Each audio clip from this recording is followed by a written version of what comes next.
The Indian Prime Minister will also be travelling to Austria on the 9th and the 10th of July, and this will be the first visit by an Indian Prime Minister to Austria in 41 years. He will call on Austria's President Alexander van der Bellen and hold talks with the Chancellor of Austria, Karl Nehammer. Prime Minister and Chancellor will also address business leaders from India and Austria.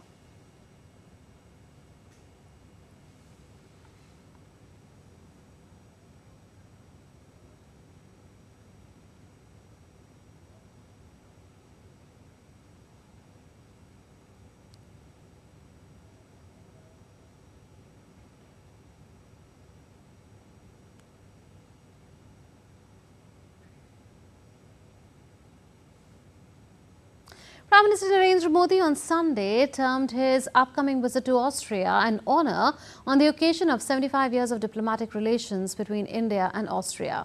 Thanking Austria's Chancellor Karl Nehammer, Modi took to social media platform X and said, and I quote, "It is indeed an honour to visit Austria to mark this historic occasion. I look forward to our discussions on strengthening the bonds between our nations and exploring new avenues of cooperation. The shared values of democracy, freedom and rule of law form the bedrock upon which we will build an even closer partnership," unquote.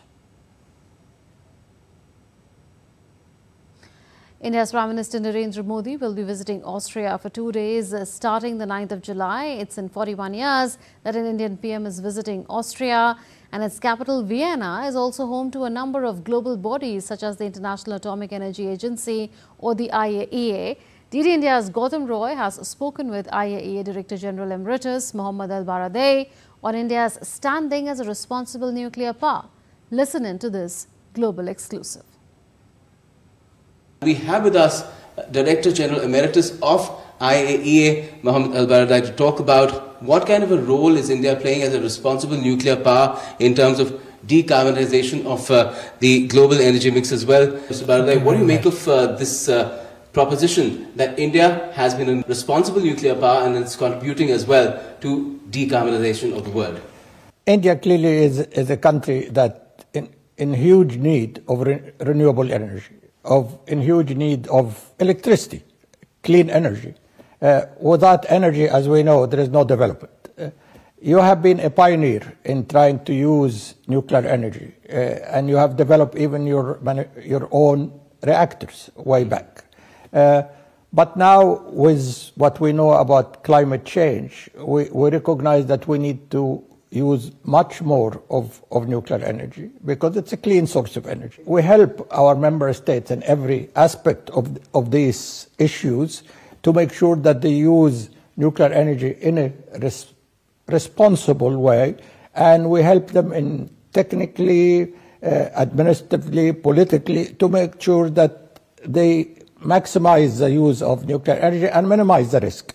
And we have been working with India for many years. In the area of safety, security, and again in the last, since 2006 again, there is now, India has been allowed or got a waiver, that it can import, nuclear energy for peaceful purposes, or nuclear equipment and nuclear technology and raw material. So India is moving in the right direction. You have a very ambitious plan to expand the use of nuclear energy, and obviously the agency here, the National Atomic Energy Agency, and everybody who cares about India will support you in your endeavor. You have a huge development task. You have been doing very well in the last decade, but you still have a long road to go. And I want to emphasize, in practice, the way I see it, you are getting all what you want to get in terms of nuclear technology.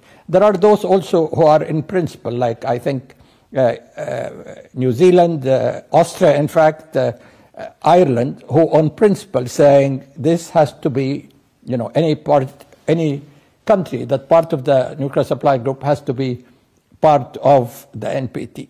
So there's a lot of principles, there's a lot of politics, there's a lot of geopolitics, if you like, but at the end of the day, as I said, as a person who would like to see things deliver, I'm not sure that it has been an impediment so far.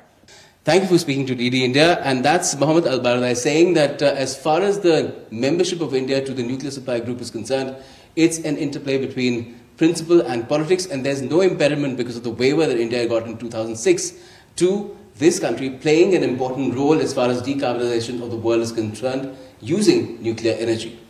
With camera person Prabodh Negi, this is Gautam Roy in Vienna for DD India.